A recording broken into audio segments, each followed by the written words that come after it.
네, 세계기업에 직접 투자하는 해외 직투, 이번 시간도 NH농협증권 김규배 차장과 얘기를 나눠보도록 하겠습니다. 차장님 안녕하십니까? 네, 안녕하세요. 네. 자, 이 해외 직투, 글쎄요, 가장 어떤 환율의 영향을 많이 받는 그런 코너가 아닌가 하는 생각이 드는데, 어제 서울 환시에 결국 이제 1,010원 선이 원달러 환율이 무너졌습니다. 이번 환율부터 이제 먼저 좀 짚고 넘어가야 될 것 같아요. 네, 말씀하신 바와 같이 원달러 환율이 5년 11개월 만에 1,000원대로 하락을 하였습니다. 세 자릿수 환율 진입을 앞두고 외환당국도 어떤 쏠림 현상을 방지하기 위해서 구두 개입에 나섰는데요. 어제 서울 외환시장에서 원달러 환율이 전일 대비 2.5원 하락한 1,009원.20에 거래를 마쳤습니다. 올해 들어서 가장 낮은 수준이고요. 지난 2008년도 7월 29일 날 1,008원.80을 기록한 이후에 5년 11개월 만에 최저 수준으로 기록을 했습니다. 심리적인 지지선인 1,010원 선이 무너진 이후에 기획저정부와 한국은행은 공동 명의로 구두 개입을 단행을 했습니다. 하지만 계속해서 장 막판까지 하락 압력을 이기지는 못했습니다. 오늘도 외환딜러분들이 예상하는 원달러 환율 수준은 1,005원에서 1,010원 사이의 등락을 거듭할 것으로 예상을 하고 있는데요. 당국이 개입을 시작을 하면서 어떤 새로운 심리적인 지지선은 1,005원 선으로 이제 본석이 되고 있습니다. 하지만 이러한 쏠림이 갑자기 이제 무너질 경우에는 정말 환율의 예측이 힘들어질 정도로 굉장히 불확실성이 높아지고 있는 그런 상황인 것 같습니다. 네, 우선은 워낙 강세는 어느 정도 추세 기정사실화된 것 같고 이제 속도 조절이 문제인데 구두 개입을 해도 좀 어느 정도 효과를 발휘하지 못하는 상황, 이런 부분은 좀 속도 조절 체크를 해봐야겠네요. 네. 그리고 간밤에 해외 증시 상황 크게 좀 특징이 뭘까? 뭐 약간 의아한 상황이었거든요. 어떤 부분을 가장 인상 깊게 보셨나요? 네, 어제 미국 뉴욕 증시가 6월달 고용 발표 하루를 앞두고 혼조세를 보인 하루였습니다. 다우지수는 이날 전날보다 0.12% 오른 16,976을 기록해서 마감을 하였고요. S&P 500 지수도 0.07% 상승해서 1,974.62로 거래를 마감하였습니다. 반면 심리를 나타내는 나스닥 지수는 0.02% 하락한 4,457을 기록하였습니다. 뉴욕 증시는 고용 동향 발표와 함께 4일 있을 독립기념일 휴일을 앞두고 전반적으로 매수세가 없이 관망세가 이어지고 있었습니다. 특히 장 후반으로 갈수록 매수세를 보였던 이전과는 달리 거래량이 줄어드는 그런 모습이었는데요. 아무래도 사상 최고 랠리에 대한 부담감과 함께 다우지수와 S&P 500 지수의 상승폭을 제한하는 그런 모습이었습니다. 시장에 있는 한 플레이어는 사상 최고 랠리 이후에 숨고르기 장세가 이어지고 있다고 이렇게 보이지만 한편 그럼에도 불구하고 강세장에 대한 투자자들의 자신감은 여전히 남아있는 상태라 이렇게 보여지고 있다고 얘기를 하였습니다. 한편 지표를 살펴보도록 하겠습니다. 미국의 민간 고용 조사 업체인 ADP는 이날 미국의 지난달 민간 고용이 28만 1,000명을 증가했다고 이렇게 밝혔습니다. 이는 시장 전망치인 20만 명 증가와 5월 달에 17만 9천 명을 상회한 그런 수치로 나와지고 있습니다. 이처럼 민간 부문의 고용이 예상을 상회함에 따라서 오늘 저녁에 있을 미국 노동부의 고용 동향 결과에 관심이 집중이 되고 있습니다. 또한 이날 앨런 연준 의장의 굉장히 중요한 발언이 있었는데요. 제넷 앨런 미국 연준 의장은 금융시장 안정을 위해서는 기준금리 인상에 대해서는 부정적인 입장을 여전히 나타냈습니다. 이날 워싱턴에서 열린 IMF 연설에서 앨런 의장은 통화 정책은 금융 안정을 촉진하는 도구로서 상당한 제약에 직면했다 이렇게 얘기를 했다고 합니다. 또한 금리 조정을 통해서 금융시장을 안정화시키려는 노력은 인플레이션과 실업률의 변동성을 증가시킬 것으로 보여진다면서 효율적인 은행권 감독은 미래 자산 거품과 위기를 막는 기능으로서의 역할에 충실해야 된다 이렇게 얘기를 했다고 합니다.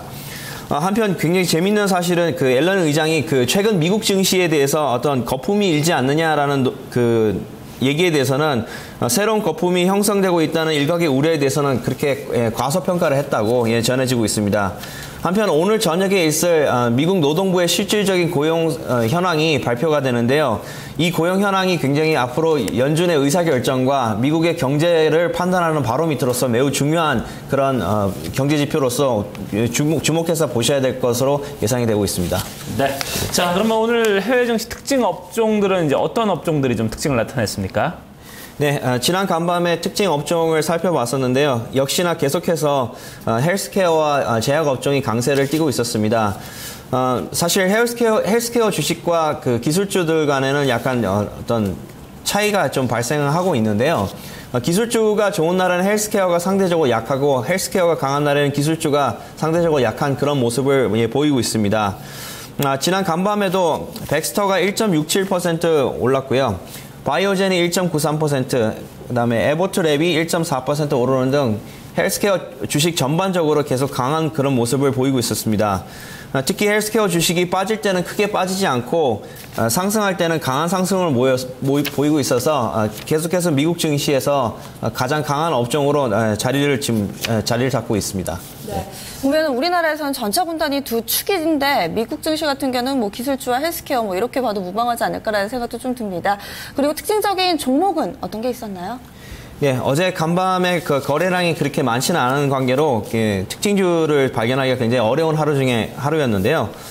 간밤에 특징주로 금융 중인 그 뱅크 오브 아메리카가 굉장히 그 상승폭이 조금 올라서 한번 말씀을 드리도록 하겠습니다. 지난 간밤에 1.63% 상승해서 15달러 85센트를 기록을 하였는데요. 도이치은행이 그 뱅크 오브 아메리카에 대한 투자 의견을 중립에서 매수로 상향 조정을 하였습니다. 이로 인해서 목표가를 16달러 50센트에서 18달러로 상향 조정을 했는데요. 그 근거로 이자 수익과 수익성 개선에 대한 기대 때문에 그 주가의 그 조정을 중립에서 매수로 상향한다. 예, 이렇게 얘기를 했습니다. 또한 이날 앨런 의장의 발언 또한 그 뱅크 오브 아메리카 주가에 힘을 보탰는데요.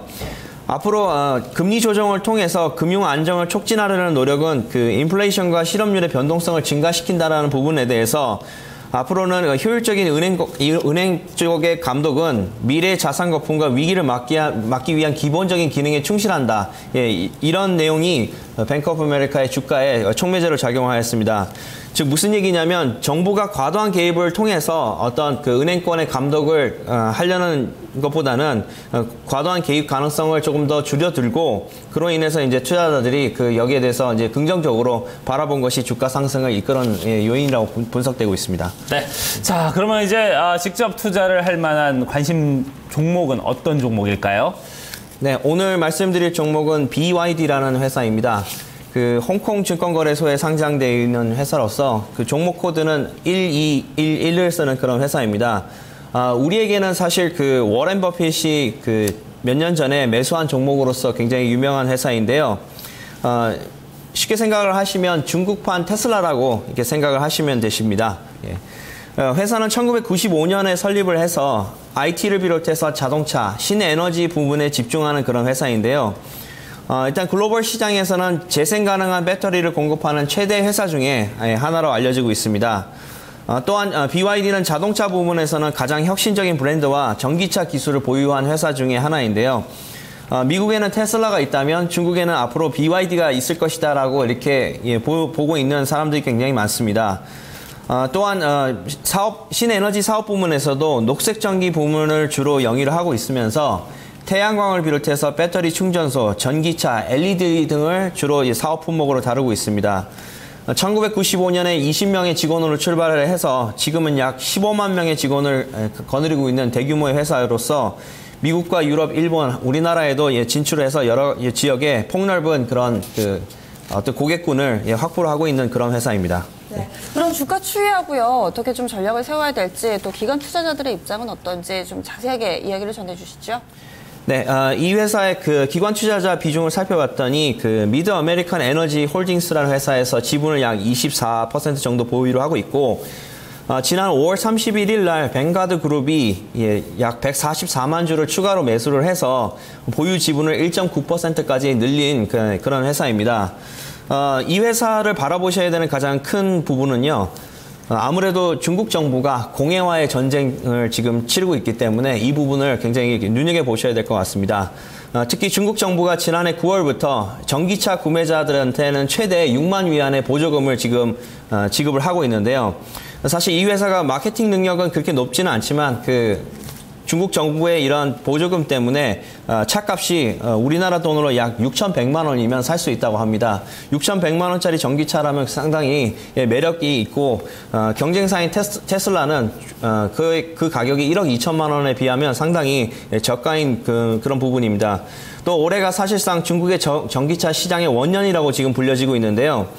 중국에서 대중적인 자동차로 전기차가 이제 자리를 잡고 있습니다. 그래서 작년에는 약 2만 대 정도 팔렸는데요. 그게 사실 2013년에 비해서 약 10배 가까운 상승 수치라고 하고 있습니다. 따라서 앞으로 중국 내에서 어떤 저가의 전기차 보급이 계속 이루어지면서 일단 환경 보호라든가 이런 그 테마로서 이 BYD가 계속해서 시장에 관심을 받을 걸로 보고 목표가를 약 55 홍콩달러로 제시를 해드립니다. 그래서 제가 수수료를 계산을 해봤더니 이 종목 같은 경우는 최소 그 매수 단위가 약 500주입니다. 그래서 500주를 예를 들어서 45 홍콩달러에 매수할 경우에 91달러의 홍콩달러가 책정이 될 것 같습니다. 네, 알겠습니다. 말씀 고맙습니다. 네, 감사합니다. 네, 우리가 전기차 딱 이야기가 나오면은 테슬라만 생각하기 쉬운데요. 좀 더 넓게 시야로 넓혀볼 필요가 있어 보입니다. 중국 쪽에서도 대표적인 전기차 업체가 있는데요. BYD라는 업체 살펴봤습니다. 중국 쪽에서 이 스모그와의 전쟁을 선포하는데 이에 따라 수혜주로도 거론되고 있습니다. 해외직트였습니다.